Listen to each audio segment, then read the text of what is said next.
Pero wala kang pagkain sa bahay. Narito na ang sagot mga katropa. Ang super manok lechon. Napapawi sa inyong gutom at siguradong mapapa-analyze ka dahil sa tender juicy na jam mo pa. At siguradong malinis at bagong katay buhat sa farm. Kaya super masalasa at pangmasa pa. Ano pa hinihintay niyo mga katropa? Takbo na sa Super Manok Panteño Siniluan at bumili na. Baka maabusan ka, katropa.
Barangay, pangunahing ngunit ng pamahalang lokal kung saan dito pinag-uusapan ang bawat sinulog ng mga residente ng bawat barangay.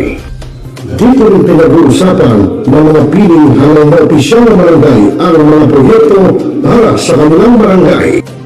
Kumustahin natin ang panunungkulan ni Kapitan dito sa Dano Barangay sa Millennial Online TV Worldwide, ang katropa ng bawat barangay. At tinatapos ang ating pagpupulong. Maraming salamat po sa inyong pagdalo at tapos na po ang ating session. Enjoy na po tayo. Now, we are Talakayin. Biggest destruction of dangerous drugs worth 1. Rebisahin, opinyon, malawaking, aksyonan. Kasama si Rosel Lopez, ang inyong katropa sa pagbabalita. Dito lang sa Millennial Online TV. Tutok na mga katropa!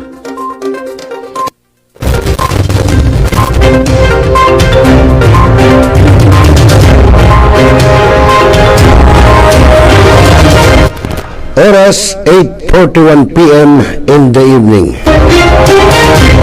Sa inyo po ang programang Tropa, Tuesday edition. At syempre po, Rosel Lopez at your service pa rin, at Mr. J sa ating technical side. Ngayon po ay araw ng Martes, no? Ika-14 na ng buwan ng Abril, taong 2026. At nako, alam nyo ba ang nangyayari ngayon? Kayo ba, anong palagay nyo? Ano pakiwari nyo ng ating mga kababayan dyan po kay Pangulong Bongbong Marcos? Siya ba'y okay? Siya ba'y may sakit na grabe? O ano bang pakiwari nyo? At sa tingin nyo, sa palagay nyo, mga katropa, kung halimbawa ang Pangulo wala ng kakayanan, hindi kaya at may sakit o ano, o kung magpapagamot, sino ang dapat humanili? Magkomento ho kayo, no? Kasi meron tayong tinatawag na, meron tayong konstitusyon, no? Nakasaad doon yung mga bagay-bagay na yan. Kasi nagtatanong ang iba, bakit si anong umaakto? Bakit si Secretary Ralph Recto? O, di ba? Bakit? Di ba? Ang constitutional po yun. Kaya lang nakalagay po sa konstitusyon, kapag hindi na kaya at wala ng kapasidad ang presidente, yung vice-presidente po aakto. Ganun po yun, di ba? Wala natin bakit ganun, no? Kaya nga ngayon ayaw nilang tigilan si Vice President Sara Duterte sa impeachment proceedings na ginagawa at pinupursu hanggang sa ngayon ng mababang kapulungan ng Kongreso. Bakit nga ba, di ba?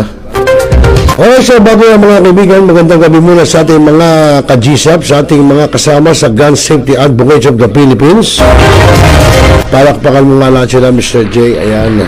Siyempre mo, una kung nakita sa akin monitor, walang iba kundi si Kuya Toto Max Sakdalan. Ayan, Kuya Toto, magandang gabi. At siyempre po yung aming founder, ang utak ng GSAP, si Corixman. Ayan, para mga si Corixman, Mr. J. Yan. At siyempre, yung iba pa natin mga kasama dyan, ano, marami. Hindi ko na isa-isa, sila Kuya Julius Miguel Saludes ng Hong Kong, si Kuya Jun Francisco ng Italy, si Kuya Oscar, Kuya Oscar, yan, kasama rin natin yan. Sabi ni Kuya Toto Max Sakdalan, good evening po sa Kuya Rosel Lopez at sa lahat ng magandang gabi po. I'm Boy Millennial ng TV News Updates. God bless po sa ating lahat. Always mabuhay GSAP family. Ayun. At siyempre po yung ating mga kuya, ating bunso, Prince of Eagles ng the Fraternal Order of Eagles, Philippine Eagles Incorporated. Magandang gabi. Siyempre particular po sa aming region, Central Luzon Region 45, Media Rider Eagles Club. At ayan, ako nanonood yun sa nating kasama sa Media Rider Eagles Club, si Kuya Jun Roan. Mr. J. O, kamusta ba, Kuya Jun? Mukhang busy ka. Bihira kang makapanood at hindi ka rin nasagot sa chat. Very busy ka ba dyan sa barko? Kasi si Kuya Jun po ay nakasampa po ngayon sa isang tanker. Ayan, magandang gabi kay Corixman. Ayan, nanonood. Ayan, binati na kita kanina. Ang aming pong utak, ang founder ng Gun Safety Advocates of the Philippines, si admin, si idol Corixman. Palakpakan mo nga, Mr. J. Yan. Sabi ni Kuya Jun, good evening Kuya. Abay, maganda ka pa sa gabi, Kuya Jun. Kumusta ka na ba? Ikaw ba dumating na? Ha? O ano? May nagsabi sa akin, dumating ka na raw eh. Okay, tuloy-tuloy tayo. At ayun, busy raw, sabi ni Kuya Jun, Rowan, busy. Di ba okay lang yun, Kuya Jun? Sige, at take your time. Kung busy ka, sige, unahin mo yan. Yan trabaho eh. Ha? Trabaho yan, kaya unahin mo yan, Kuya Jun, Rowan. At siyempre po magandang gabi sa ating mga kabarangay, no? Saan man sulok ng mundo, ng Pilipinas, no? Yung ating mga kabarangay, nandyan, no? Kahit saan man lugar yan, saan lupalop ng Pilipinas, magandang gabi sa inyo, lalo na sa ating mga barangay chairman at mga kagawad. At siyempre po yung ating mga katropa, no? Nationwide, magandang gabi sa inyo, no? At welcome po sa programang Tropa Tuesday edition. tulad ng sinasabi natin kanina, tinatanong natin, kayo ba mga kaibigan, tatanungin ko kayo, kapag ang presidente wala ng kapasidad para mamuno o kailangan magpagamot at magpahinga muna, sino ang dapat humalili? Magbotohan po tayo. I-comment nyo po yan sa ating comment section, no? Diyan sa ating live chat box, no? Kung sino ang dapat humalili, no? Dapat ba ang humalili si Secretary Ralph Recto? Mag-comment po kayo dyan. At para alam ng taong bayan, ng ating ibang mga kababayan kung sino dapat ang humalili sa Pangulo ng Pilipinas. O maging sa halimbawa, Pangulo ng isang organisasyon. Diba? Yan yun. Okay mga kaibigan, at alas 8:48 na.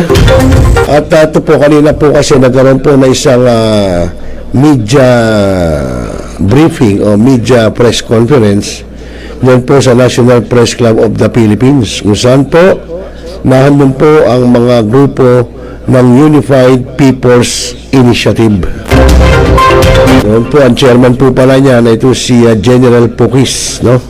Pukis, na kung natatandaan nyo, siya po yung ipina-aresto o inaresto dyan po yata sa may airport kung di ako nagkakamali. At tayo po siya ang chairman itong grupo na to. At ngayon ay nagpal sila na isang mandamos sa Korte Suprema.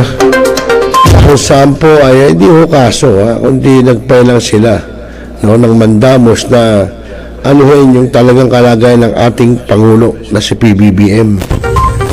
At sabi pa ni Congressman, pagbati po sa aming Regional Director, Jail Chief Superintendent, Baby Noel Montalvo, BJMP NCR. Ayan, ang pagbati po buhat po kay Congressman, no? Yan. Pinabati po natin si Regional Director, Jail Chief Superintendent, Baby Noel Montalvo ng Bureau of Jail Management and Penology, National Capital Region. Ayan, palakpakan po natin.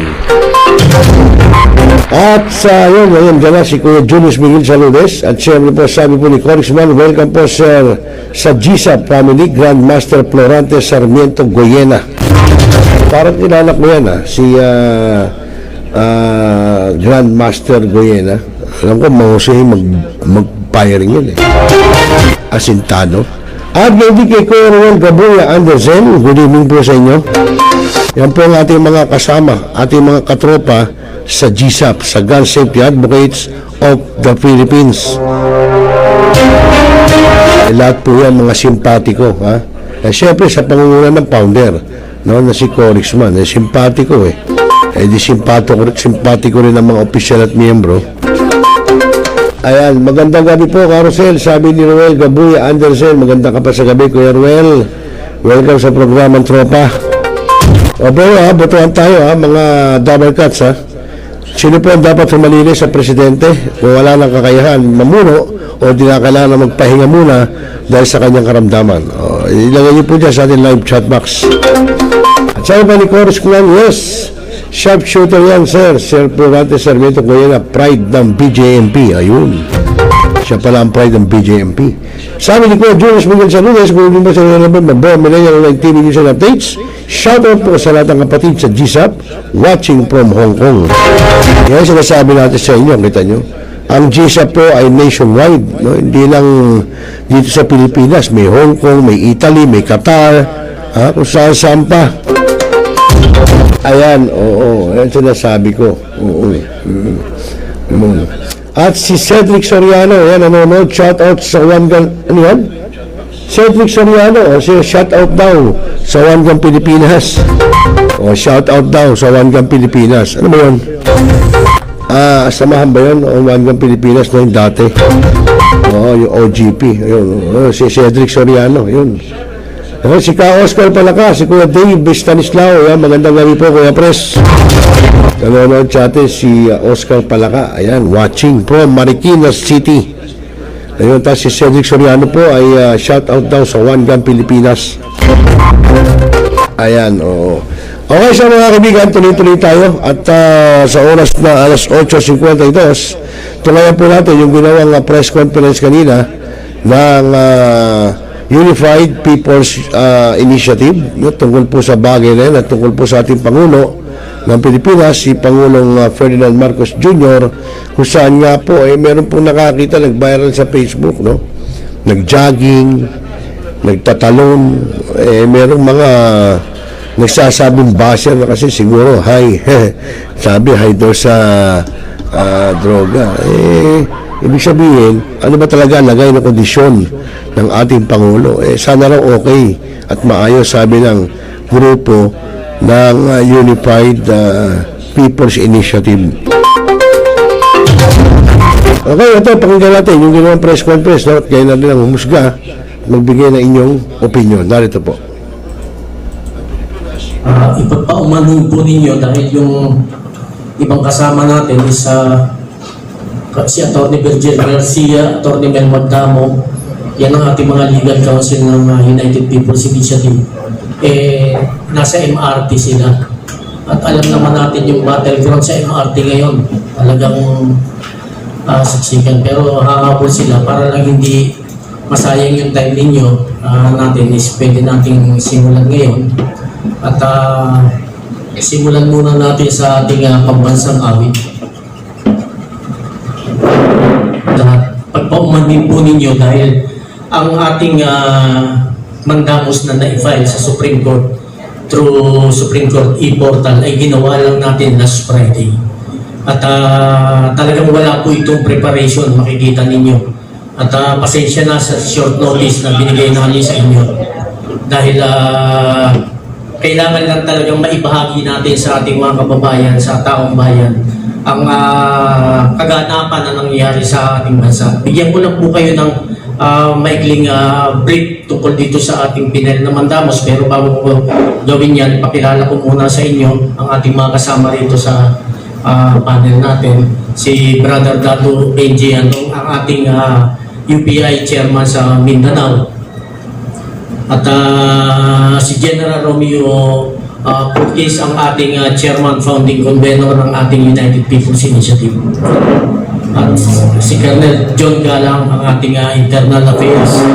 At ang Muslim Mindanao natin na affairs natin na nag-handle si Dato Alan. So, brief, bakit natin ginawa itong mandamos? May tatlo lang po tayong prayer. Doon na po tayo sa prayer para alam po natin kung ano yung ating hinihiling sa ating Korte Suprema. Ang pinagmulan po nito ay yung mga lumalabas po na issue na mga throwback na napapanood natin. So, kung nag-i-issue ng tamang mensahe ang Malacanang, tamang comments rin ang makukuha nila.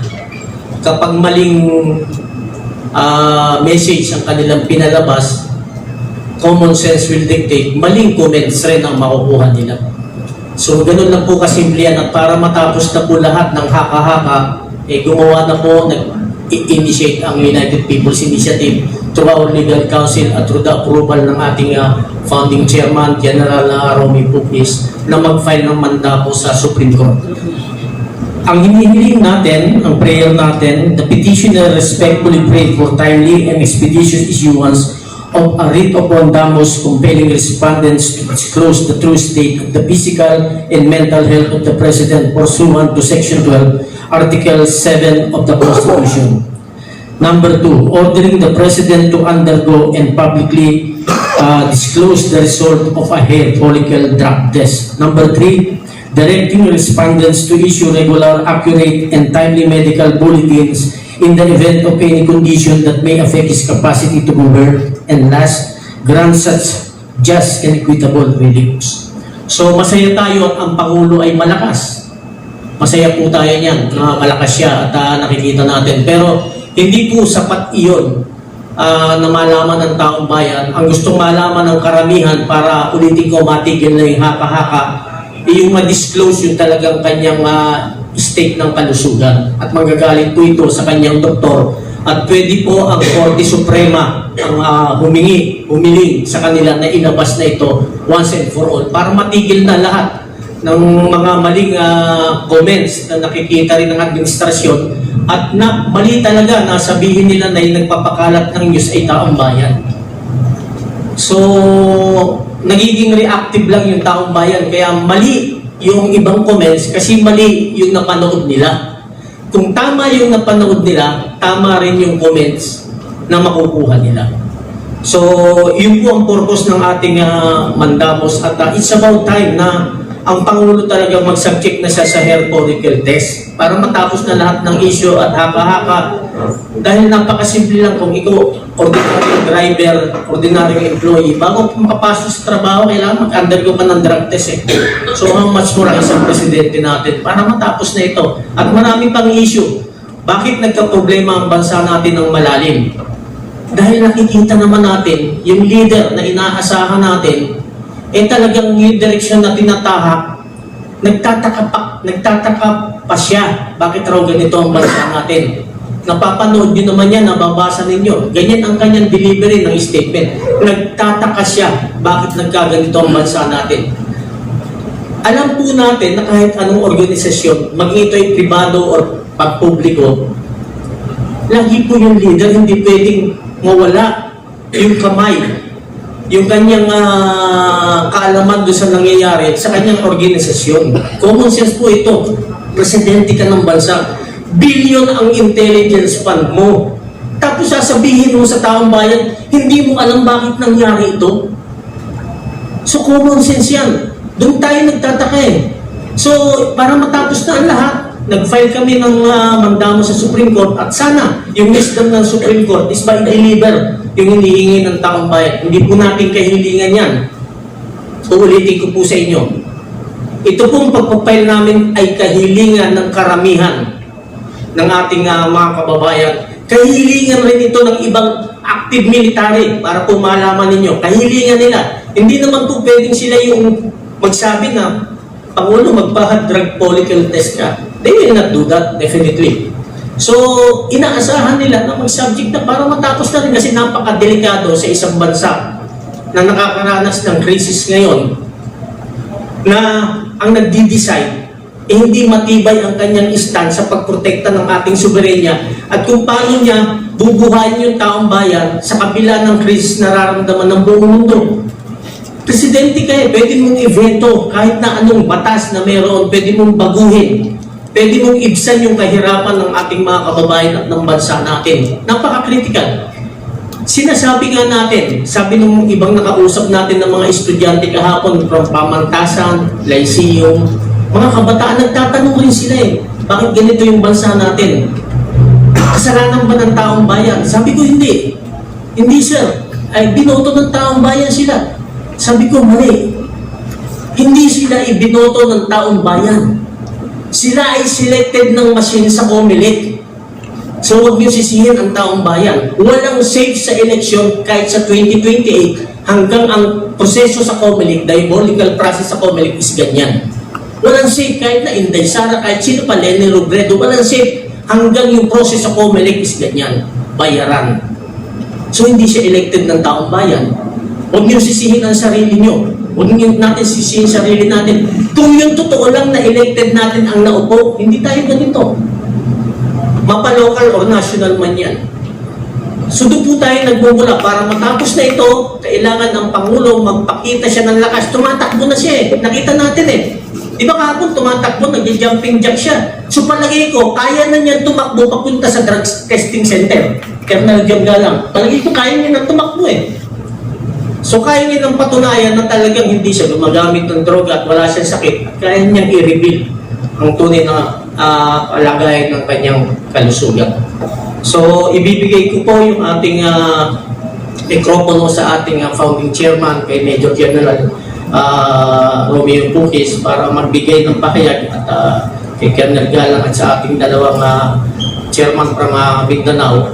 At pwede na po tayo magtanong at sasagutin namin po lahat ng katanungan ninyo sa abot ng aming makakaya. Ito po yung pagkakataon. Huwag po kayong mahiya. Itanong niyo po yung dapat itanong. Itanong niyo yung gusto niyong malaman. Sasagutin po namin ito ng buo. At walang panliling lang. Kung ano lang yung nangyayari sa bansa natin. Maging tanong man ito tungkol sa anuman sektor ng ating lipunan nakakaranas kagaya ng ginagawa ni Congressman Lian Libiste ngayon na gusto niya ibaba yung value-added tax. Marami pong paraan kung gugustuhin, maraming dahilan kung ayaw nilang gustuhin. General Romy Puquis, sir, the floor is yours. Magandang umaga sa ating lahat, mga kaibigan, mga kasama. Maraming salamat din kay Captain Ray Valeros, ang ating Secretary General ng ating kilusan, samahang United People's Initiative. Iulitin ko lang at i-emphasize yung mga nabanggit niya tungkol dito sa rason bakit ang United People's Initiative ay nag-file ng ito, petition for writ of mandamus. Nabanggit niya, of course, yung mga dahilan, yung mga issue, yung tatlong issue. Of course, sa amin, sa United People's Initiative, kinukonsider namin malaking issue ito, at urgent issue, dahil this involves national security. Dahil yung mga nakaraang mga araw, by the way, nag-file kami nitong writ na ito, itong petition na ito, noong Biyernes, okay, sa Supreme Court. Marami kasing mga nababasa nyo naman, nalalaman nyo sa social media, mga haka-haka, yung mga spekulasyon, mga pagdududa doon sa tunay na kalagayan ng kalusugan ng ating Pangulo. Okay? Dito, meron din lumalabas na yun nga, pabalik-balik daw sa ospital, maluba daw kalagayan niya, na-confine siya. Yung iba, meron pa nga nagsasabi, baka namatay na, huwag naman sana. Pero para, ang problema doon, hindi nga, walang transparency. Hindi nasasabi ng maayos sa mga taong bayan yung tunay na kalagayan niya sa kalusugan, yung physical as well as yung kanyang mental state. Kaya nga kami, sa United People's Initiative, sabi ko nga, ay nag-file ng petition na ito. Okay? Dahil meron pa nga lumalabas dyan na dahil siya ay incapacitated, hindi niya magampanan ang kanyang tungkulin bilang Pangulo,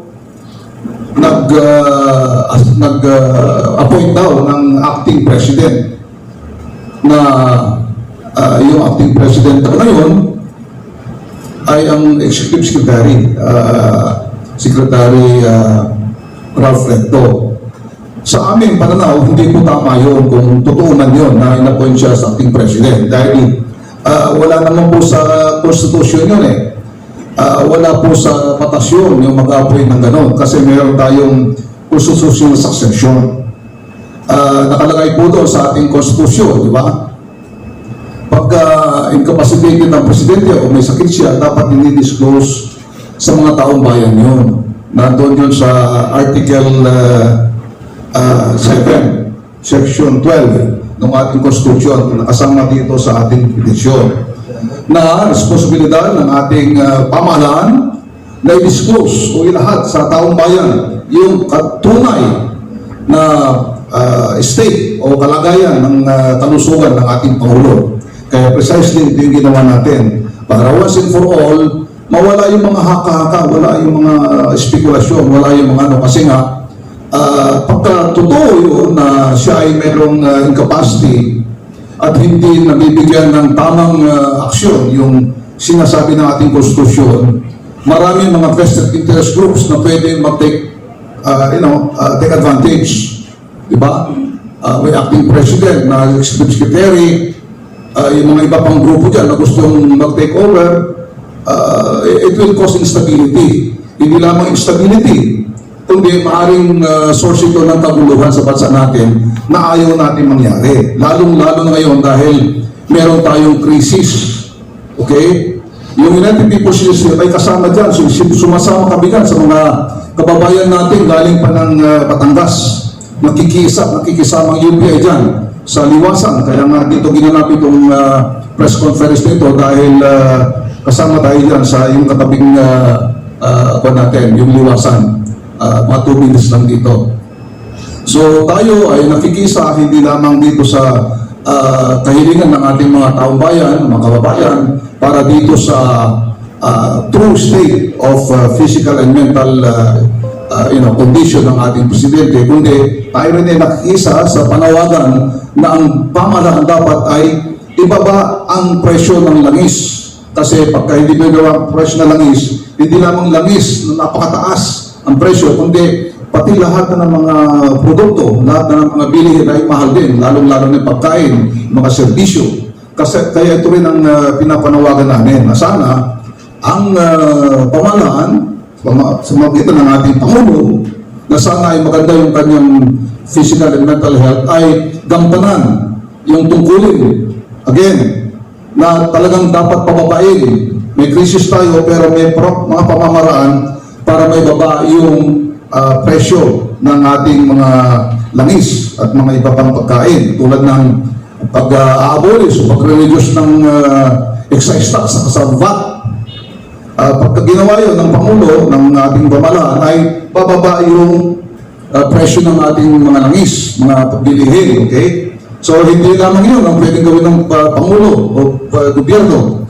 Pwede rin actually posisihin talaga yung pagkaganitong krisis. Nasabi naman doon na empower the Presidente, empower the gobyerno na talagang posisihin yung mga magkano import price, magkano ang selling price, magkano profit o ganansya ng mga oil companies na yan. Okay? So, pwede gano'n yun para talagang mapigilan yung profiteering o yung pagtataas ng mga presyo dahil yun sa krisis nito. Kasi ang mangyayari yan, samantalang yung mga taong bayan ay naghihirap.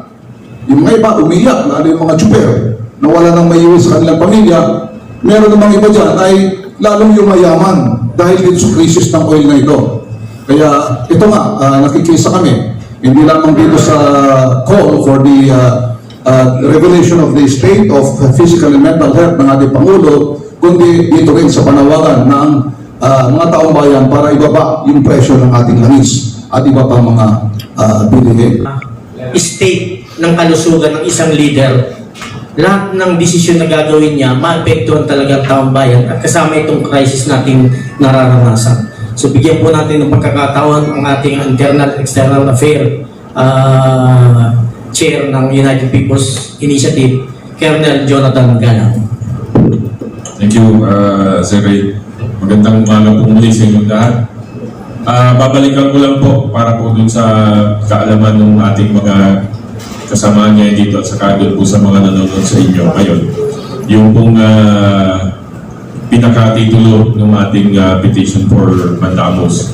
Ang GR number po nito is GR number D-05799 for mandamus under Rule 65 of the Rules of Court. At ang petitioners po ay kami as DPI led by our lead convener and chairman, si Major General Romeo Bokiser. At ito po ay ang respondents po natin ay ang Office of the Executive Secretary in his capacity as information gatekeeper of the state of health of President Ferdinand Bongbong Romualdez Marcos Jr., si Secretary Dave Gomez, and Undersecretary Clarissa Angeles Castro Sichu. Kilala niyo naman po siguro yun. So sila po yung ating respondents dito sa petition na ito. At ang title po ng ating petition ay Urgent Petition to Compel Faithful and Immediate Implementation of the Constitutional Mandatory Duty to inform the public about the serious illness and state of health of the President of the Republic of the Philippines under Section 12 of Article 7 of the 1987 Constitution. So, gaya nga po nung nabanggit na, napakarami po kasi ng mga haka-hakang lumalabas. Kami po sa UPI, minarapat po namin na yung mga katanungan na yun ay gawin nating lehitimo at legal na pamamaraan. Kaya po kami nag-file ng mandamus. Para po yung mga tanong na naririnig natin sa tri-media at saka sa social media, anong estado ng kalagayan ng kalusugan ng Pangulo, yung kanyang mental state. Ang dami pong lumalabas. So ito po yung lehitimong tanong ng bayan. Kami po nagtatanong in behalf ng taong bayan, in behalf ng mga Pilipino, para po masagot sa proper venue at sa legal na pamamaraan yung mga katanungan na sinasabi po ng ibang mga officials ngayon sa government na sabi, purveyor of fake news. Mga ganun na narinig natin. So ito na po yun. Ito po yung lehitimong tanong ng taong bayan. Kaya sana po, ini-expect po natin sa ating Korte Suprema na sana po din ay matugunan po ang ating petisyon. Marami po tayong mga kinakaharap na challenges ngayon dito sa ating bayan, lalo na po yung oil crisis na nangyayari. Marami pong dapat na maaksyonan. Hindi po pwede yung puro rehash o puro mga recorded video yung nakikita natin. Ang gusto po natin makita yung nakakausap natin, nararamdaman natin, natatanong natin, napamunuan. Hindi po pwede yung puro parilis sa media, parilis sa social media. Kailangan po yung nakakausap natin. Sabi po, okay ang kalusugan. O di isagutin po ito ng legal na forum para po once and for all masara na po, matakpan na po, maklose na yung issue sa true state of health ng ating presidente. Tulong po itong ginagawa natin actually sa administrasyon dahil tayo na po yung nag-initiate para masagot sa tamang pamamaraan yung mga katanungan ng taong bayan. Salamat po. Maraming salamat, Colonel John Galang. Sir, at bigyan natin ng pagkakataon yung ating mga kapatid sa Mindanao kung tumutugma yung kanilang concern sa ating ginawang pagpapail ng rito mandamo sa Supreme Court. Brother Dato Benji. Maraming salamat kasama kapatid na Ray. Humihingi po ako ng paitulot sa ating Chairman Major General Romeo Lopez na maghayag din kami ng konting kung anong nararamdaman namin sa Mindanao. Alam mo, nakakalungkot talaga yung nangyayari sa atin. Kumbaga sa mga anak, hindi natin alam ang nangyayari sa tatay natin. Pwede ba yun? Kailangan pang maniklo tayo para malaman natin ano ang kalagayan niya. Yun ang masakit. Alam mo, hindi na ito usapin legal eh. Usapin ng katotohanan na ito. Pero pasalamat tayo sa pamumuno ni Major General Romeo Lopez kasi in-exhaust niya yung lahat ng avenue para kung sakaling mag-decision tayo, ginawa nating lahat. So kami sa Mindanao, naghihintay lang kami. Actually, bago ako umalis kahapon, nag-meeting kami. Gusto talaga namin mag-ano dito. Kaya lang, yung layo ng lugar namin, sasakay ka pa ng aeroplano, barko, o magbabaylan ka. So ang napagkasunduan namin doon, hihintay namin kung anong sasabihin ng national. Ready kami doon. Meron na tayong 3,000 mga pwede nating immobilize sa Cotabato, then mga 2,000 mga kasama natin sa North Cotabato na kung ano man ang iutos ng national chairman natin, yun po ang gagawin namin. Papasalamat din ako na na-witness ko ngayon yung nangyayari sa atin. Alam mo, minsan naisip ko, kasalanan din ng maging mabait eh. Yan ang nangyayari sa atin, sobrang bait natin. Alam na natin, inano na tayo ng yung dapat na tutulong sa atin. Bakit ganito? Kaya, ay pag-comment ninyo kasi yan ang damdamin namin sa Mindanao. Pasalamat sila dahil binigyan kami ng bar na walang nagagawang tulong yung bar, nakakasira pa yan sa amin. Dahil ang presidente na ginagamit lang yung So, magkaisa tayo. Dapat tama na ito. Tuldukan na natin itong nangyayari sa atin. Hindi lang tayo ang kawawa, yung magiging anak natin. Ngayon, kung nararamdaman lang ninyo yung nararamdaman namin sa Mindanao, siguro talagang puputok ang dibdib mo yung sa galit. So hindi ko napatagalin yung sasabihin ko kasi talagang nagiging emotional ako sa nangyayari sa atin. Maraming salamat po. Maraming salamat, Dr. Benji. Bigyan natin ng pagkakataon. Ang isa pa sa nakakaunawa kung ano yung nangyayari talaga sa Mindanao, bakit apektado sila, ang ating mahal na kapatid, Datuan.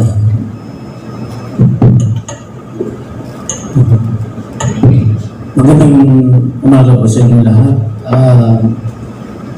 Sa ating Major General Romeo Putis at ang ating mga kasamahan dito, malaki pong pagkakataon ito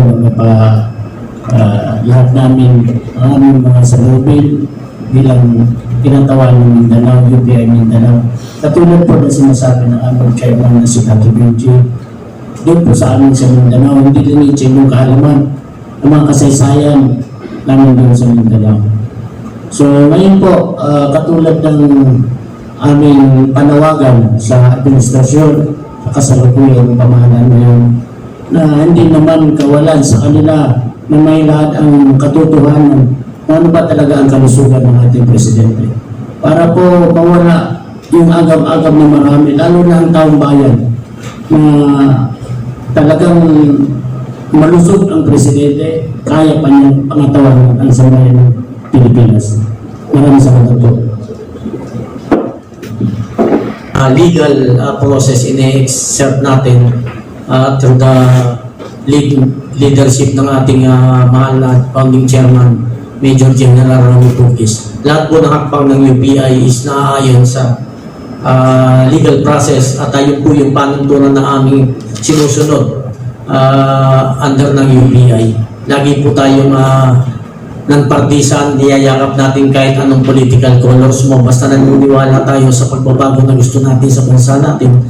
At non-violence po, hindi po natin sinusuportahan yung violenteng pamamaraan at lagi pong nakaangkla tayo doon sa ating batas. At sabi nga ni Dr. Benji kanina, minsan pag naiisip natin yung katotohanan, hindi na ito usapin ng at labanan ng legal. Kasi yung mga taong dapat nagpapatupad ng batas, sila yung unang sumusuway. So kapag wala na tayong mapuntahan, hindi na natin maasahan ang executive branch, hindi na rin natin maasahan ang legislative branch na pinagmulan ng lahat ng anomalya na okay lang sa executive branch at ang ating judiciary na huling bastion natin, huling sandigan natin bilang taong bayan, kaya doon tayo sumulat sa kanila. Hindi naman lahat, pero yung iba sinasabi na nababayaran rin at ang pinakamasaklap na katotohanan, nagagamit nila ang kapulisan at kasundaluhan para takutin ang taong bayan. Kaya po nagpapasalamat talaga kami at nagkaroon tayo ng isang leader at mga co-convenor ng United People's Initiative na mga retired military. Kasi ang pwede lang kumausap sa mga active at totoong nakakaintindi sa mga active, policeman or armed forces, walang iba kundi mga retired. So naiintindihan namin bawat isa, nire-respeto namin bawat isa. Huwag po tayong magalit ng 100%. Yung magdamdam, normal lang. Huwag tayong magalit ng 100% ng todo-todo sa ating kapulisan. Huwag tayong magalit sa ating kasundaluhan. Sila po, nag-iisip rin kung ano nangyayari sa bansa natin, pero hindi po pwedeng manguna sila. So hinihintay nila yung aksyon ng taong bayan na angkla pa rin sa legalidad. At baka maaari, nararamdaman natin, sumuporta sila sa atin. So bago ko po ibigay sa inyo yung pagkakataon, paalam ko na rin po sa inyo ang ating chairman, ang ating lead convenor, General Romeo Putis, is sumulat na po at i-deliver po namin mamayang hapon na humihingi po kami ng second round face-to-face meeting sa ating Chief of Staff ng Armed Forces kay General Romeo Browner. Pangalawa po ito, kasi para sa kaalaman ng lahat, yung una po natin pag-uusap last year, ikaharap po natin si General Romeo Browner, ang ating Chief of Staff ng Armed Forces at kanyang battle staff. Pag sinabi nating battle staff, mga senior generals, from J1 to J10. Kaharap po namin sila at ang pinag-usapan po namin, problema ng bansa natin. Wala pong inilihim at sumagot naman po sila. At ito yung pagkakataon na kailangan magharap uli yung mga retired at saka mga active para pag-usapan, mawala rin yung haka-haka na ibinabato nila sa United People's Initiative na gumagawa tayo ng mga hakbangin na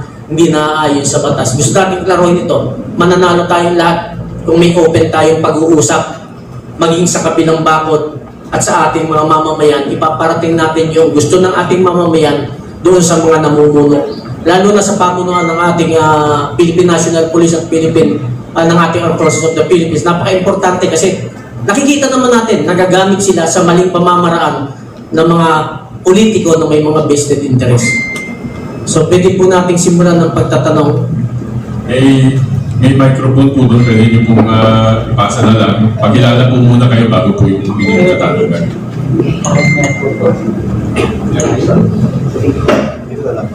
Dito, ito. Bukan mo siya, ilang tanong.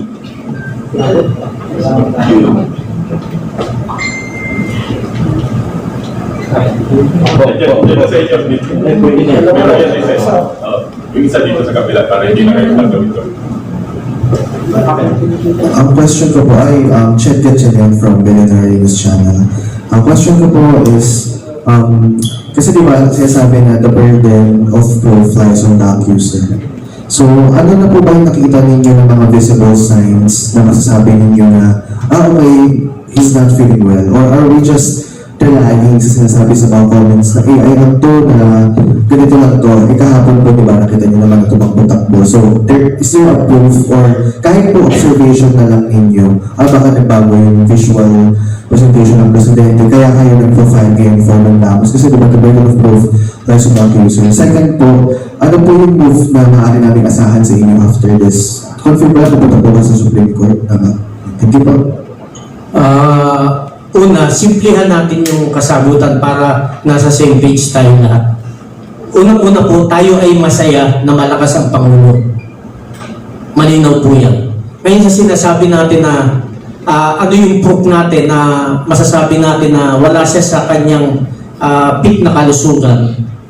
Dahil na rin sa mga posting sa social media na nakikita natin at nababasa natin ang mga artikulo. Pero hindi po tayo nagbabase ron. Ang United People's Initiative, hindi po nagbabase sa social media. May mga tao po tayo sa grounds. Nagtatanong po tayo doon sa mga nurses, sa mga janitors ng St. Luke's. Nagtatanong rin po tayo doon sa mga taong nakakita. Kasi ang United People's Initiative po, dahil po mga retired militaries, alam po natin yung tinatawag na word na validation. Kaya naggalang alam yan, General Romy, na mahirap tayong magsalita na wala tayong basihan. Hindi po ganun ang United People's Initiative. May basihan po tayo. Ngayon yung basihan natin, ilalabas po natin yan doon sa tamang forum at tamang pag-uusap para yung legalidad na poproteksyonan yung both ends. So, doon sa pangalawang tanong naman, ano yung next hakbang ng United People's Initiative? Kung mapapansin ninyo, maraming nagsasabi na kami kasi hindi kami reactive. Pag reactive ka lang, pag may nangyari tsaka kagagawa ng bagay, that is too late already. Maaring may nangyari ng hindi maganda sa ating lahat. At hindi rin tayo proactive. Ang proactive now is a dying measure. Ang ginagawa po ng People's Initiative, we are being predictive. Pinipredict na po namin kung ano yung posibilidad na mangyayari base sa pagtatanong sa mga sektor ng lipunan. At doon kami gumagawa ng aksyon. Kagaya nito, pasensya na po, kayo mabilisan. Pinail namin ng Friday. Bakit ngayong Monday lang tayo nagharap-harap? Kasi inintay pa po namin yung GR number. Ibig sabihin, katibayan na natanggap na ito at nailagay na ito doon sa kanilang listahan sa Supreme Court at maaaring ipatawag tayo anytime o maaaring mag-convince sila en bank para pag-usapan ito. So hinintay po natin at lumabas lang ito, Colonel Galang, kahapon lang, kagabi. So kaya tayo ngayon nag-decide. So ang hakbangin ng People's Initiative, lahat po ng galaw, maging ito ay galaw man ng anumang kulay politika, sinusuportahan natin. Basta meron tayong common denominator. Ang common denominator natin sa pagkakataong ito. Kaya paalam ko na rin sa inyo, nag-uusap kami nila General El Rio, nila Sir Edwin Fernandez, na parte ng ating United People's Initiative. Kung mapapansin ng iba, sasabihin nila, liberal sila General El Rio, sila Sir Edwin Fernandez, nag-uusap-usap kami. That is the only way to resolve the problem sa bansa natin. Hindi pwedeng tayo mag-usap-usap at magbatuhan lang tayo sa social media ng kung ano-ano, na walang katapusan. Kaya nga, ang suggestion, ang ginagawa ng People's Initiative, mapapansin ninyo, pag may basher sa amin, automatic binablock namin. Hindi kami nag-i-engage. Kung mag-engage man, piling-pili. Ba't namin binablock? Kasi kung bablock natin lahat ng negative thinkers, mapupunta lang sila sa isang side, magkakasama or negative sila. At gaganda yung buhay natin. So, hindi mo kailangan patulan yung social media, lalo na sa kalusugan ng Pangulo. Huwag na papatulan yan. Kasi nga sabi nila, yung AI, talagang pag pinanood mo siya, napakalapit niya sa katotohanan. So, kahit sino, malilin lang. Yung mga nababasa naman natin, huwag na kayo magka-cut and paste tapos isi-share ninyo. Kung hindi nyo alam pinagmulan nung balita, buhay pa ba siya, totoong tao ba siya, lalo na kung mga fake accounts o walang pagkakilanlan. So yun po yung mga hakbangin ng United People's Initiative para maitama itong nangyayari. At sana, hindi ito yung katapusan ng ating pagharap at pagtatatungan dahil gagawin namin itong open sa bawat isa para yung totoong kasagutan talagang makukuha ninyo. At bigyan natin ng pagkakataon si General Romy para sagutin pa. May dadagdag pa siya.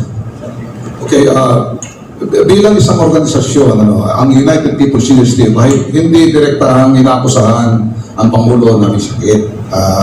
Precisely, kaya ginawa natin itong petition dito sa Supreme Court dahil nga doon sa mga lumalabas sa media, mga haka-haka, spekulasyon, kung ano pa dyan, na kung saan ito yung source ng instability at maaaring kaguluhan.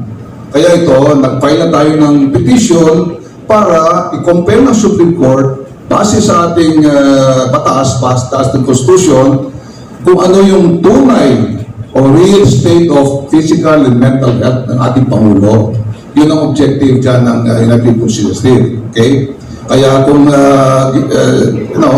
in-approve ng Supreme Court, just in case itong aming petition at i-compel yung executive na ilahad ang tunay na state of physical and mental health ng Pangulo. Ibig sabihin, para sa taong bayan niya. Mawawala din yung mga haka-haka, spekulasyon, sa mga instability na yan. Yun lamang po. Maraming salamat. Thank you. Doon sa tanong, yung burden of proof. Ang burden of proof po, nire-require natin sa isang kaso. Impeachment man yan, criminal case. Ito po ay isang legal inquiry. Petition po ito, hindi po ito kaso. Kung hahanap po tayo ng burden of proof, dapat po kaso ang i-file natin. Hindi po tayo nagkaso, nagtatanong po tayo ng legal sa Korte Suprema. So yung pong tanong na yung burden of proof, baka siguro po nasa maling konteksto. Kaya po tayo nagtatanong, hindi po tayo nagkakaso. Para malinaw po tayo doon, this is not a criminal or an investigative case. This is a legal inquiry. Para po klaro tayo sa lahat. As to the next steps, nabanggit na po ni Sir Ray, siguro po, saka idagdag na lang namin yung iba as we go along. Salamat po. Next question. Sir, good morning at magkahawig lang itong tanong namin. Biyahe ni BJ, vlogger, at ang tanong ko, so hindi lingid sa ating kalaman kamakailan lang, no? Tagtag sa social media, paghahanap sa Pangulo. Bigla na lang siyang lumabas at nagtatalon-talon. Sapat na ba yun para paniwalaan ng taong bayan yung pagtatalon-talon na yan? Yung tanong mo, kapatid, ay tanong ng milyong Pilipino.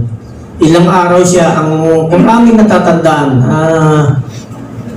April 1 or 2 yung last appearance niya. Sa aming pagkakaalam. Tapos bumilang ng 5 araw, 6 na araw, wala talagang lumalabas. At sa pagitan noon, nung wala siyang appearance, mapapansin natin, puro throwback videos mga articles ang lumalabas sa mainstream at saka social media. Ito po pag-usapan na natin ng malalim. Napakaganda ng tanong para maintindihan natin. Sa normal na kaisipan ng isang tao, makikita natin yung pattern. Ano yung pattern na yun? Magkakasunod kasama yung mainstream. So, alam nila na throwback ito, nag-share rin yung isang mainstream ng throwback, nag-share ng throwback, puro throwback sila lahat. So, pattern, naka-pattern talaga yung ginagawa nila. Ngayon, brother, hindi sapat yun na ilang araw siyang nawala tapos bigla siyang lumabas nagtalon-talon. Ang kailangan natin is legal proof. Hindi yung aliwin tayo. Aliwin. Na lumabas siya at tumalon-talon, na aliwin na tayo, okay pala yung Pangulo, tumatalon-talon siya. So, kailangan natin yung legal statement. Executive branch, kailangan i-practice nila dahil sila yung panuntunan, sila yung example. Actually, sila yung breaking point ng legislative at saka ng ating judicial branch, yung executive. Kaya may veto power yung president. Hindi ba pwedeng once and for all maglabas na sila ng legal records ng Pangulo na nanggaling sa medical doctors na sinasabi na maayos ang Pangulo? Actually, pwede naman nilang pikiin yung result noong medical sa kanilang network, sa kanilang isang maleta lang yan. Pwede nang pituwak ang Pangulo. Alam ko, nag-a-agree tayong lahat. Pwede mong pikiin ang iyong state ng kalusugan. Pwede yan. Pwede mong pikiin ang iyong nararamdaman ay hindi mo pwedeng pikiin yan. Kung may nararamdaman ka, may nararamdaman ka. Kung may sakit ka, hindi mo pwedeng pikiin yan. So sa atin, nakaangkla tayo dun sa katotohanan lagi na hindi sapat sa atin, sa normal na kaisipan, na wala ang Pangulo ng ilang araw, maglalabas sila, talon-talon siya, malusog na, tapos na ang boxing. Manahimik na tayo, malusog siya. Hindi ganun kasimple yun. Kasi may kinakaharap tayong crisis. Hindi pwede ng isang Pangulo na nawawala, biglang lalabas. Magdidesisyon na naman ng bigla-bigla, kawawa ang taong bayan. So, finality sa tanong, hindi tayo satisfied, kaya tayo nag-file ng request sa Supreme Court ng writ of mandamus para ilabas yung tunay na kalagayan ng kalusugan ng Pangulo. At bago tayo magpatuloy, salamat at dumating ang ating legal counsel. Ang dahilan kung bakit nakapag-file tayo, ang ating President ng United People's Initiative, siya po ay isang lawyer at siya po ay retired general ng ating armed forces, si Attorney General Virgil Garcia, sir. The floor is yours, sir. Good morning, sir. Good morning sa inyong mga kasama. Magandang umaga sa inyong lahat. Tama po yung sinabi ni Captain Ray. Natutuwa tayo na nagpakita siya kahapon, kagabi actually, na siya fit. Tumatakbo, nagja-jog at tagahamon pa. Hamunin ko sana 100 push-ups in 1 minute. Kaya ko po yun. Okay yun, maganda yun. At least, mababawasan yung ating agam-agam na ang Pangulo ay hindi katulad nung nauulat. Hindi katulad nung napapag-usapan na kumakalat. Ano po. Pero, kailangan po natin ng official health bulletin. Kasi po ang Pangulo possesses vast executive power. Na siya po ang may control ng the whole executive, the whole bureaucracy, siya ang pinuno. Maliban doon siya ang commander-in-chief ng ating Armed Forces of the Philippines, siya rin, sa kanya rin nagmumula ang foreign policy, lahat po yan. Ngayon, kung siya po ay hindi okay, at bigla-bigla na lamang tayong magugulantang sa kanyang kalusugan, at pagkatapos ay magkakaroon ng emergency, hindi po kayang panindigan ng OIC yung ganong klaseng sitwasyon. Wala pong OIC, wala pong caretaker. Ginagamit lamang po yan ng araw dahil yung presidente is just one phone call away. Siya pa rin ang magdidesisyon. Yung po kasing appointment ng OIC o acting president na wala sa constitution, wala sa constitutional line of succession, wala pong visa yun dahil it does not also carry with it presidential discretion. Hindi po pwedeng mag-command ang OIC in case of an emergency dahil sa hindi siya ang Commander-in-Chief. Ang Commander-in-Chief yung Pangulo, at kung wala yung Pangulo, yung pangalawang Pangulo. Kinakailangan po ang transfer of power is seamless. Wala pong patid. Ang ibig sabihin, kailangan ito ay tuloy-tuloy, kaya ipinapaliwanag sa ating saligang batas, Section 12, Article 7, kung malubha ang kalagayan ng Pangulo, kailangan ipaalam sa ating lahat. At kung malubha ang kalagayan ng Pangulo, kinakailangan pasumpain ang pangalawang Pangulo bilang Pangulo para mayroong automatic transfer of power, hindi mapuputol, hindi mapapatid. At kailanman hindi tayo mapapariwara dahil ang desisyon na balido manggagaling lamang sa opisina ng Pangulo, acting president, na vice presidente man siya o Pangulo natin, doon lamang maaaring magmula ng legal. Ngayon, kung halimbawang ang kanyang karamdaman ay dumating sa panahong talagang malubhana, sinasabi ng Section 8 ng Article 7, in case of death, permanent disability, removal from office, or death, kailangan manumpa agad ang pangalawang Pangulo. Ngayon, kung ano po ang mangyayari sa ating Pangulo, kinakailangan po ang unang-unang makakaalam bago ito ay sa publiko ang Vice Presidente. At kinakailangan po pagka-inform mo sa Vice Presidente, Madam President, Madam Vice President, the President is, okay, huwag natin sabihin yun. Pero alam mo nga ibig sabihin, or the President is seriously ill, he is permanently incapacitated, he is comatose. Yung mga ganong bagay, you have to assume as President, mag-o-oath na po agad ang ating Vice Presidente para tuloy-tuloy ang exercise of executive power, hindi po yung kinakailangan maputol. So, balik po tayo doon sa ating mandamos. Ang mandamos natin stays kahit na po siya nakapagpakita ng lakas. Tumatakbo eh. Tumatalon eh. Kailangan po yung medical bulletin galing sa kanyang opisyal na doktor. At meron pa po kaming hiling doon. Yung hiling po namin isa pa, mag-hair follicle test po siya. Yun po ay importante dahil yung mental capacity, hindi lamang physical ability ang inahanap natin sa Pangulo, kundi pati mental capacity. Alam po ninyo, pagka matagal na kayong gumagamit ng droga, kaya maraming yung mga drug addict kung sumaksak, napakadami. Nag-hallucinate yun. Tingin niya sa lola niya, diablo. Tingin niya sa lola niya, nakaratay na, nakahiga na, pinagsasaksak pa niya kasi tingin niya, buhay pa yung kanyang kalaban. So, ang nangyayari naman, hindi ko sinasabing gano'n ng Pangulo. Sinasabi ko lang is there is also a possibility when you are prolonged user of drugs. Pag mayroong mabigat, mahirap na desisyon, magpa-back out ka. Magtatago ka sa cabinet at hindi ka magde-decide. Ayaw po natin ang ganong sitwasyon na mangyari sa atin. Gusto lang po natin, wala po tayong sinasabing gano'n ng Pangulo. Sinasabi natin, kailangan po namin ng assurance, mag-hair follicle test ka po, bigyan mo kami ng medical bulletin ng iyong actual state of health para po mapanatag ang bayan dahil kayo ay okay. Baka po gusto niya magpakita sa atin, di sabayan natin ang takbo. 1 kilometer muna. Salamat po, maraming salamat. Salamat, UPI President Attorney Berdiel Garcia, Retired General. Sige po, yung magtatanong pa po, please.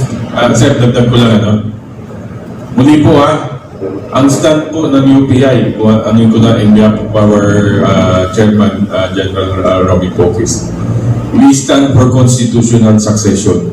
Hindi po kami personality driven or personality based. Kung sino po yung sinasaad sa konstitusyon na dapat, karapat-dapat at legal na hahalili, doon po kami nakasandal. Ulitin ko po, we are not into a personality-driven position in the UPI. We are for a legitimate constitutional successor. Para po klaro for the record. Salamat, Colonel John Galing, sir.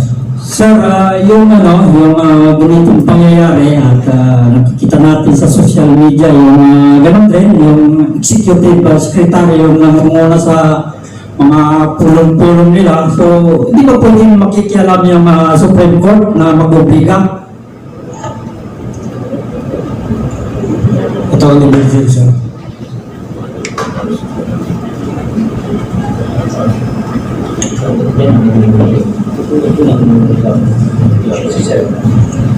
Pakiulit nga. Nakikita natin yung pagkawala ng ilang araw ng Pangulo at nagkaroon ng mga pulong-pulong, di ba? Yung executive secretary yung namumuna sa mga pulong. So, ang tanong ko, yung Supreme Court natin, di pwede silang makialam na mag-obliga na kung sinong pwede nang halili. Alam po ninyo, ang ating Korte Suprema, makaka-acto lamang pagka mayroong justiciable issue.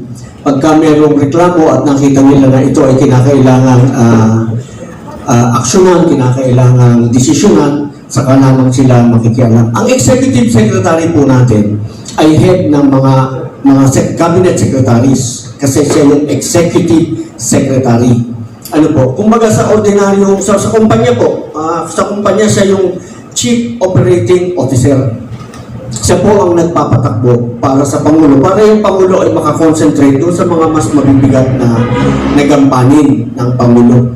Yung everyday, day-to-day management ng opisina ng Pangulo, yung Executive Secretary po talaga yun. Ano po? Pero kahit na po siya tinatawag na Little President, kahit po kailan, hindi siya magiging Pangulo. Kailangan po yun talaga binigyan natin tayong mga taong bayan yung pinagkatiwalaan natin ng powers ng Pangulo at yung pwedeng mag-succeed, yun lang po talaga ang uubra. Hindi po pwede yung OIC caretaker o acting president, executive secretary. Wala pong ganon sa ating saligang batas. Kaya nga po sinasabi namin, lahat tayo lalo sila, yung mga matataas na opisyal, nanumpa silang poproteksyonan nila, pagtatanggol nila, susundin nila ang ating saligang batas. Ay ano ngayon? Bakit? Anong nangyayari? Bakit kaliwat kanan ang pagbastos sa ating saligang batas, ang hindi pagsunod sa ating saligang batas? Dapat po tayong mamamayan mismo, talagang ipaalam natin na tama na po yung ginagawa ninyo yan. Gusto namin ngayon, ito po, mandato ng saligang batas, utos ng saligang batas, may karapatan ng taong bayan malaman ang tunay na katayuan, kalagayan ng iyong kalusugan. Ipaalam mo po sa amin. Yun ang kailangan namin, hindi yung jogging. Pwede ka mag-jogging sandali Pwede kang magpa-jumping dyan ng konti na you look okay. Tuwa po kami, ay okay ang presidente. Very good. Magandang pakiramdam dahil ay okay pala, hindi naman pala totoo yung mga nababalita Okay yun. Kaya lang merong mali kagabi, napansin nyo ba? Yung kanyang bulletin na babasahin, sabi niya, babasahin ko yung bulletin. April 14, kagabi niya binasa yun. Kahapon. April 13 lang kahapon. Kinorek daw na. Ha? Kinorek daw po ako. Kinorek na. O di okay pa rin. Di ba? Kinorek na nila Nagkaroon ng mali. Lahat naman tayo nagkakamali. Pero, Wala talagang sarili. medical bulletin, galing sa doktor mo, medical records, pakita natin. May mga sinumpaan po yung mga doktor hindi yan pwedeng magsinungaling. Lalo-lalo na kung kalusugan, kalagayan ng Pangulo, ating pag-uusapan, ay pag nagsinungaling siya, nako, at biglang namatay ang Pangulo, hanapin ka namin lahat. Salamat, Atty. Virgil. Next, please.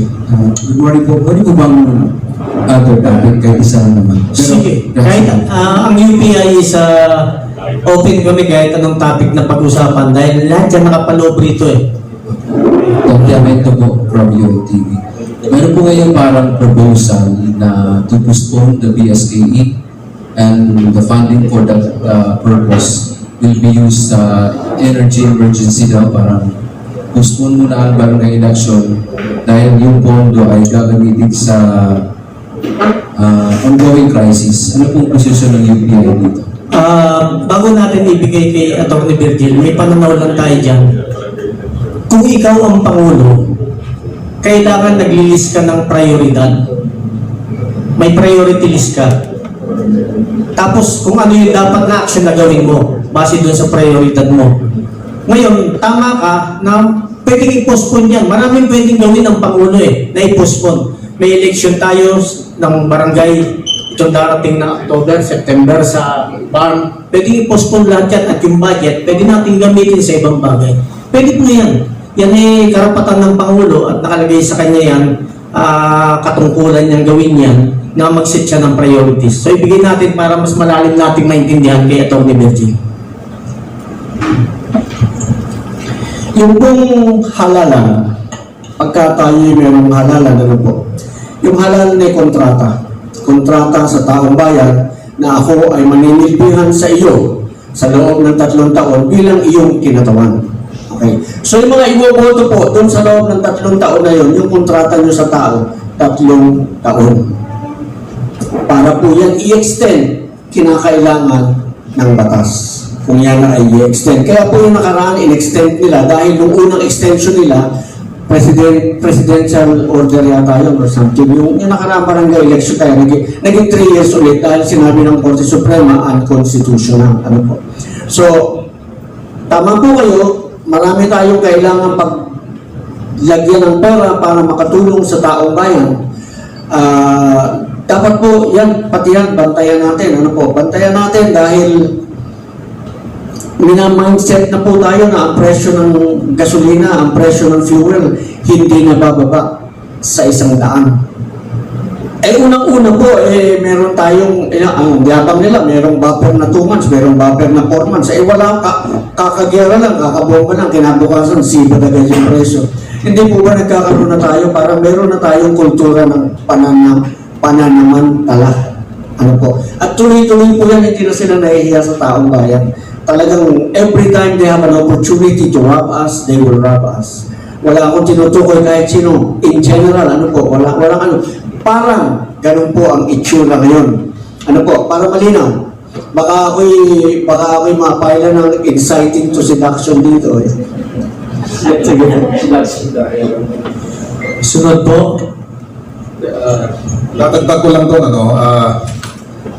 yung suggestion mo ay parang i-postpone o i-cancel yung barangay election, gano'n ba? Para may magamit na pondo para din sa crisis nito, parang gano'n yata. Of course, yung UPI, wala namang ginawa pang pag-aaral tungkol sa dyan, dahil of course may mga epekto yan sa ating bayan. Marami ring pamamaraan ng gobyerno para talagang mapigilan o makontrol o ma-reduce o mabawasan yung presyo ng langis natin. Of course, sinasabi natin yung pagtanggal ng excise tax o pagtanggal o pagbaba ng VAT sa mga petroleum products. Yung mga ganun, di ba?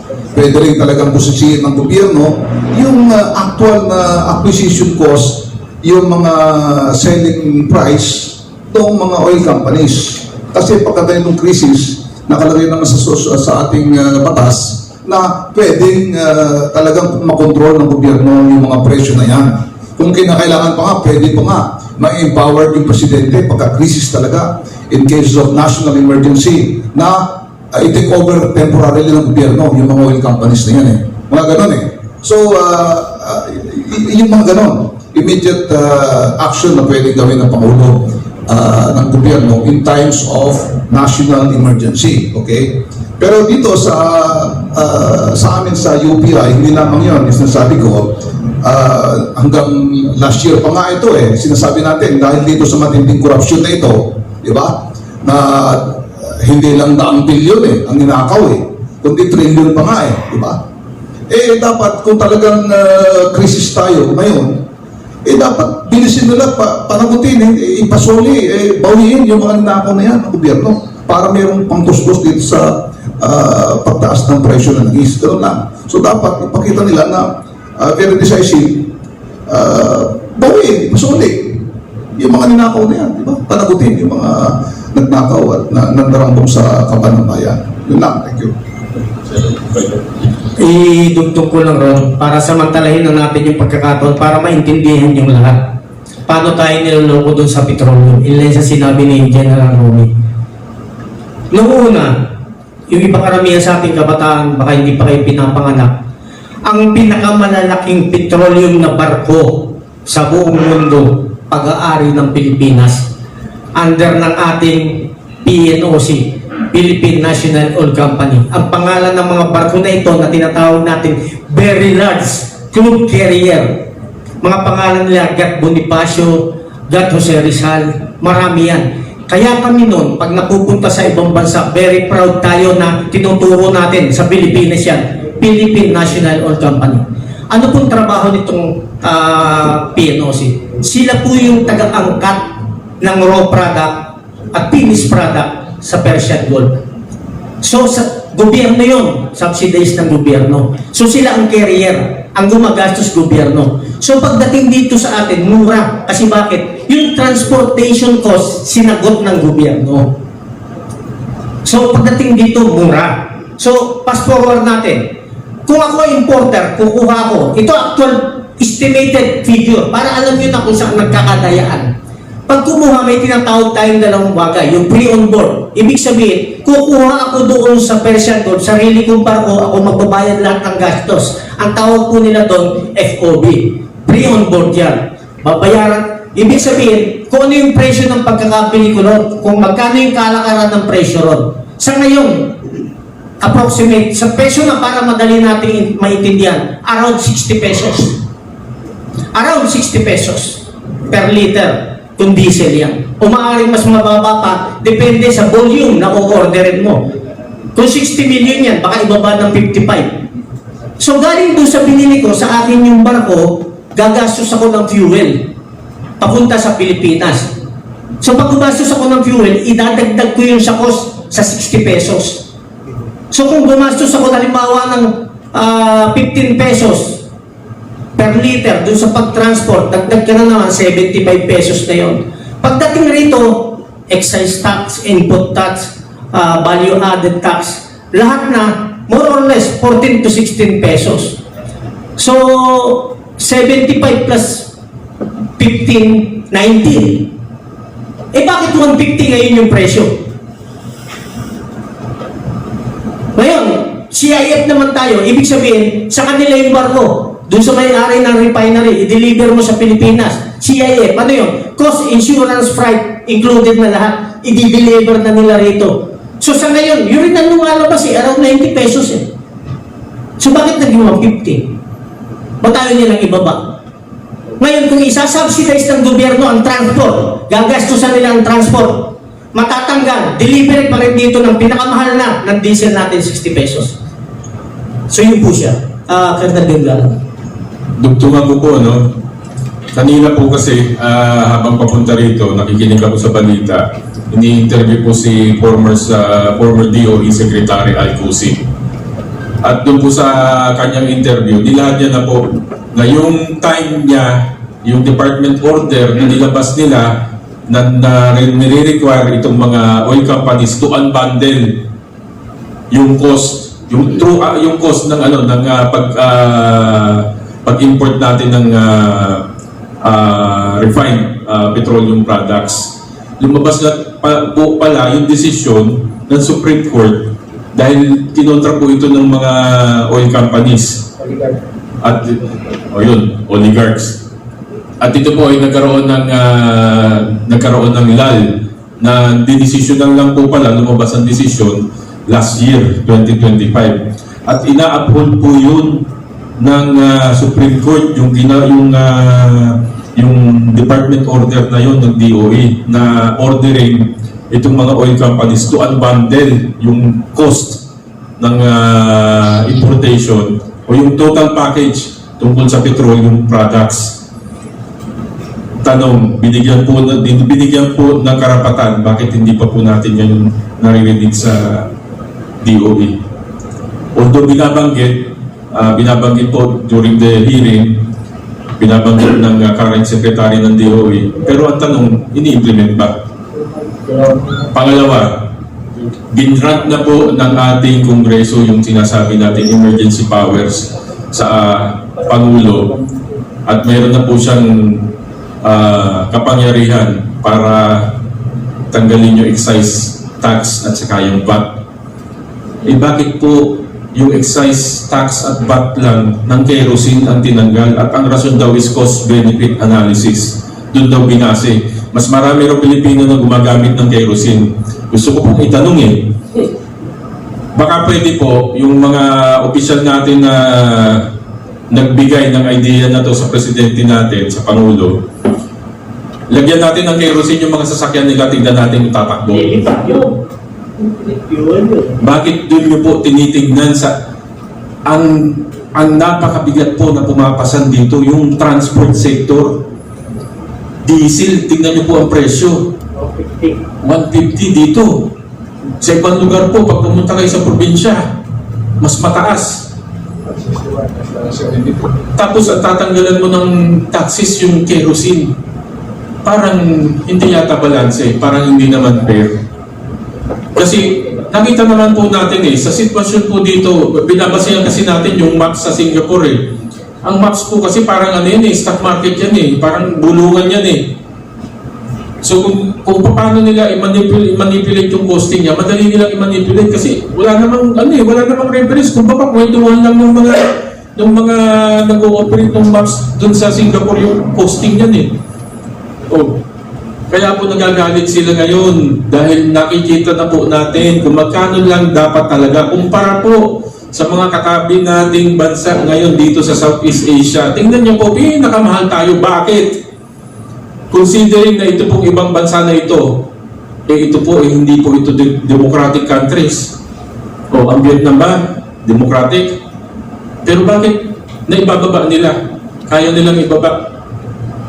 Tayo, sabi, deregulated para maganda yung competition, para free market tayo. Ano po naging backlash ng free market natin?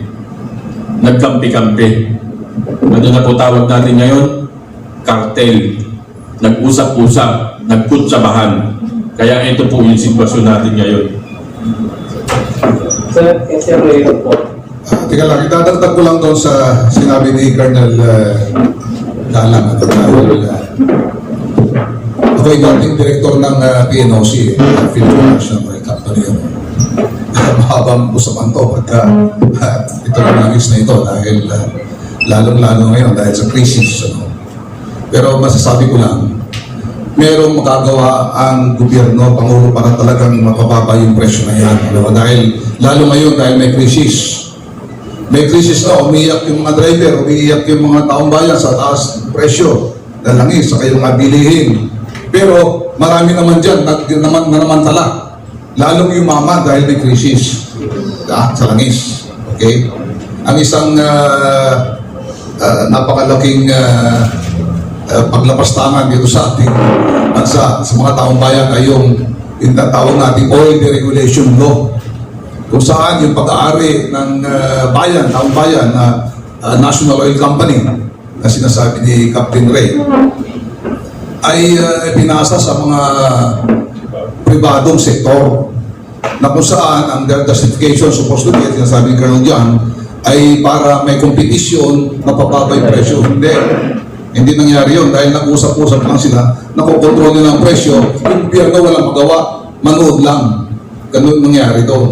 So talagang tayo sa Pilipinas, tayo ang dito sa Asia, tayo ang merong pinakamataas, hindi lang Asia at pinakamataas yung ating presyo, yung increase na yung crisis, di ba?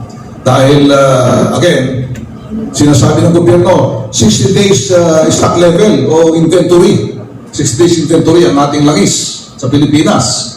Pero sinasabi ni Attorney ni General Virgil Garcia, wala pang isang linggo, ilang araw pa lang tumaas na kaagad yung presyo.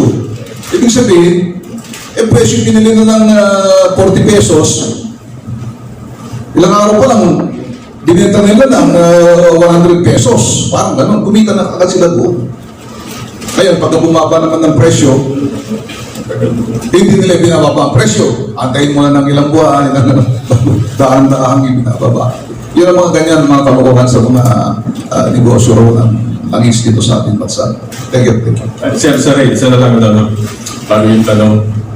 Kahapon din, ito po, tingnan niyo po ito, nagtataka ko kahapon. Tinanong yung ating current Secretary of DOE at saka yung ating Secretary for Foreign Affairs. Meron daw po tayong mga bibili kasi na supply coming from Russia. Pero they need to talk with the State Department bago daw tayo makipag-transact. Kayo na po sumagot doon sa katanungan na to. Bakit kailangan pa? Kasi talaga pong tinanong ito kahapon, no? Isa doon sa senador natin, tinanong niya, bakit kailangan tayong kumuha? Para bang kailangan natin magpaalam sa ibang bansa bago tayo bumili? Bakit? Ano ang participation nila? Bakit kailangan ganun? Kayo na po sumagot doon sa tanong ngayon. Sir, good morning. Nabanggit po kanina ni Captain Ray yung tungkol po sa hinihiling ho ninyo na makikipag-usap po ulit kayo kay General Browner. Ano po kaya ang maaari niyong pag-uusapan, sir? Direkta kasi ang usapan pagka-retired at saka active military ang nag-uusap. Direkta na sa punto kung ano yung mga problema ng bansa. So nakikinig tayo sa kanila, nakikinig rin sila sa atin. So ito yung one way para maiwasan natin yung friksyon at haka-haka na yung UPI is gumagawa ng mga bagay na labas sa ating batas. At ito rin yung avenue para sa active military naman, ma-deliver nila yung kanilang gustong sabihin. Hindi lang sa amin, sa mga retired military, kundi sa taong bayan. So, ang pag-uusapan natin, yung nilalaman ng ating writ of mandamus, pwede yan. Kasi sasapit namin yung letter mamaya para doon sa request ng face-to-face meeting, i-attach natin ito. At anumang bagay na kinakaharap ng ating bansa, kailangan pag-usapan talaga dahil isa lang ang i-deliver nating mensahe na sana huwag silang magpagamit sa mga politiko at ang kanilang katigan ay ang kagastuhan ng taong bayan. Yun po magiging foundation ng anong pag-uusap. Dagdag lang po, sir. Kung halimbawa hindi po tumutong si Presidente tungkol po sa kalusugan niya na ipaalam sa publiko at pangalawa yung kanyang political drug test, hindi ho siya tumugon. Ano po susunod na gagawin ng UPI? Tayo naniniwala pa rin doon sa wisdom na meron yung ating Supreme Court. Palagay namin gagawa sila ng matibay na aksyon para sagutin ito. Ngayon, kung sakasakali, worst case scenario, walang mangyari dahil sinasabi natin kaya nilang impluwensyahan lahat ng sangay ng ating gobyerno. Ulitin ko yung medical reports, pwede mong pigiin yan. Pero yung totoong state ng kalusugan mo, kung may nararamdaman ka at kung may totoong sakit ka, hindi mo pwedeng pigiin yan. So sa atin, hintayin natin ang pagkakataon na gumana ang ating justice system, gumalaw ang Supreme Court, kung pa rin tayo nakaangkla, at saka tayo gagawa ng aksyon na susunod. At ayaw natin mag-overlap, ayaw natin isipin na walang gagawin ng Supreme Court. Ayaw natin isipin yun. Sigurado tayo may gagawin. So ayaw natin gumawa ng hakbang na hindi pa natin nakikita kung ano yung aksyon ng Supreme Court. So hintayin po natin yun. So, wala na. Wala na ba? Balik po tayo sa gas natin, sir.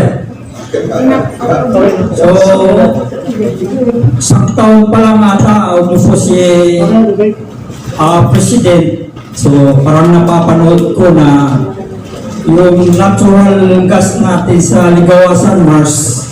So, nagkapirmahan na ng pag-i-explore yan at bakit, ano sa tingin ninyo, saan na po tayong pirmahan na yun ng Department of Energy at saka taga-BARM? Sasagot yan si General Ronald Lopez.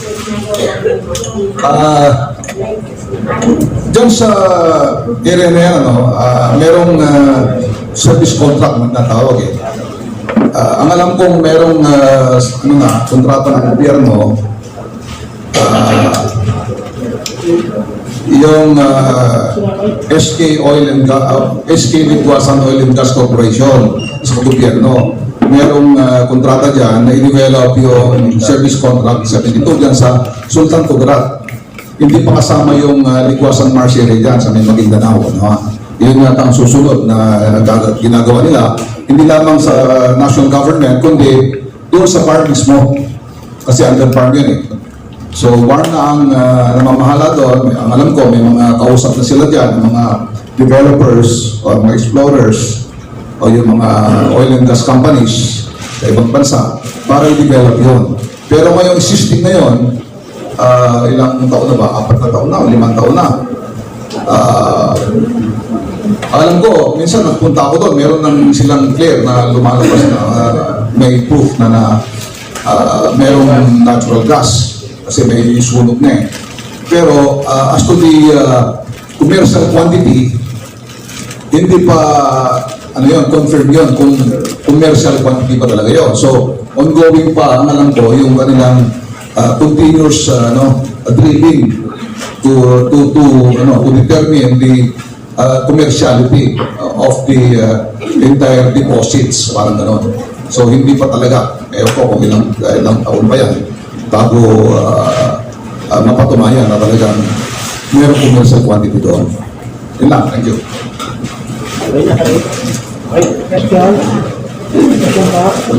Kung may katanungan pa tayo, parating yung TV5, nag-message sila, nagpapahintay sa atin sa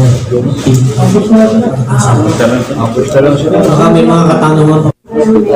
Hospital bed at saka dialysis machine.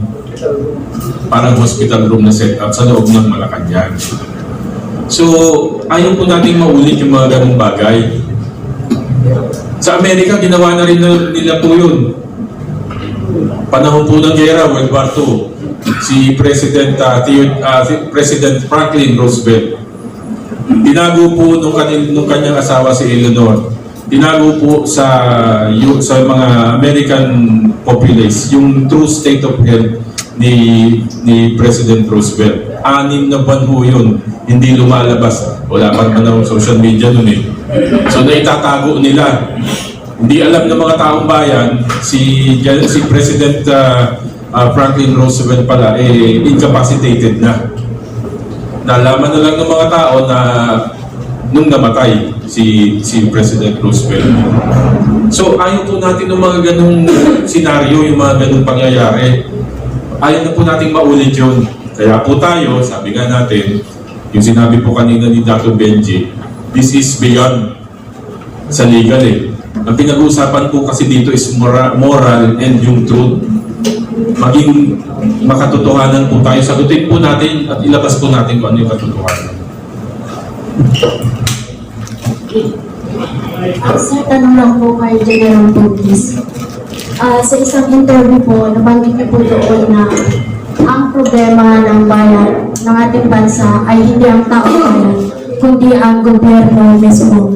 Ang sagot naman po ng mga BBM supporter, ano daw po ang nakikita nyo sa gobyerno na siyang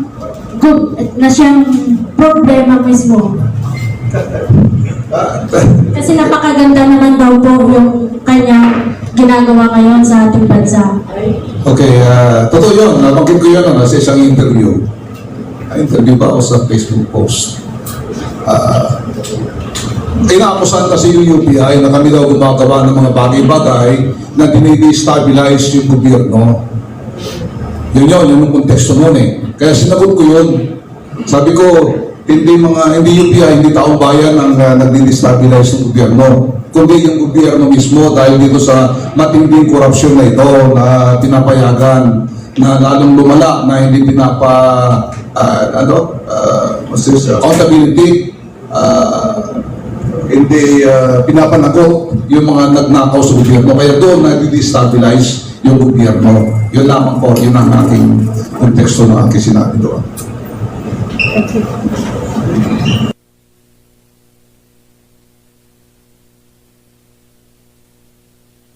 Ngayon, just to continue, Mr. Clyde Teves, The person named in the search warrant was not around during the implementation of the search. Talakay.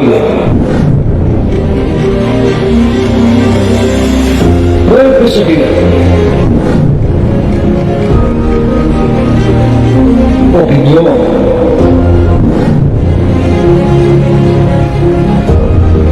Palawakin. Aksyonan. Kasama si Rosel Lopez dito na sa New Millennial Online TV. Hanap mo ba ay Unwind Ventures? Tara nang mamangha sa mga tanawin.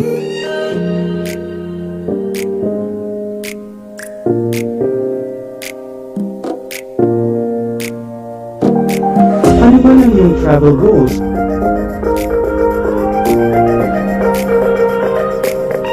Dadalhin namin kayo.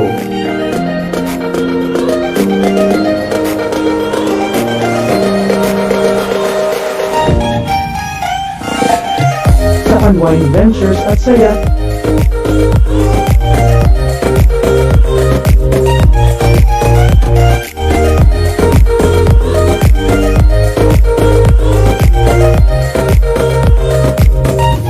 Dito lang sa Wow Biyahe.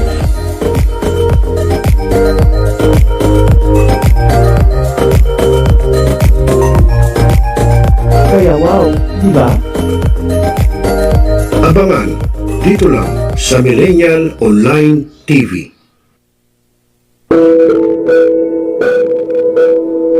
Ikaw ba'y mag-isa? Nalulungkot? Walang naiwan at ibinagpalit? Ito? Kung ngayon, i-type sa iyong mga cellphone, Facebook o YouTube man ang Millennial Online TV.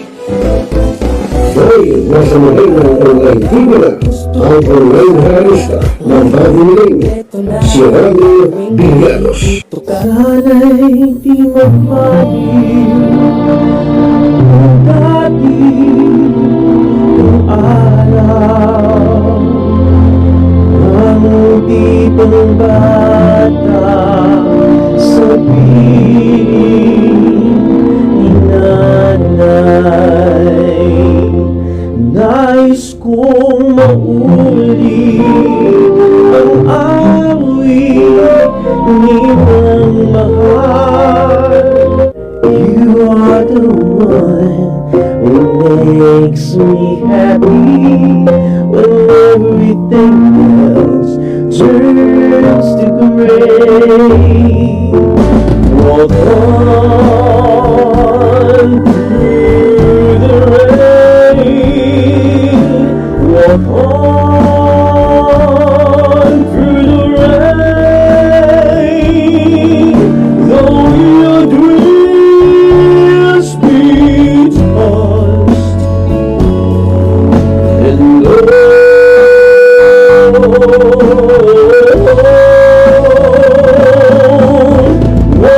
on with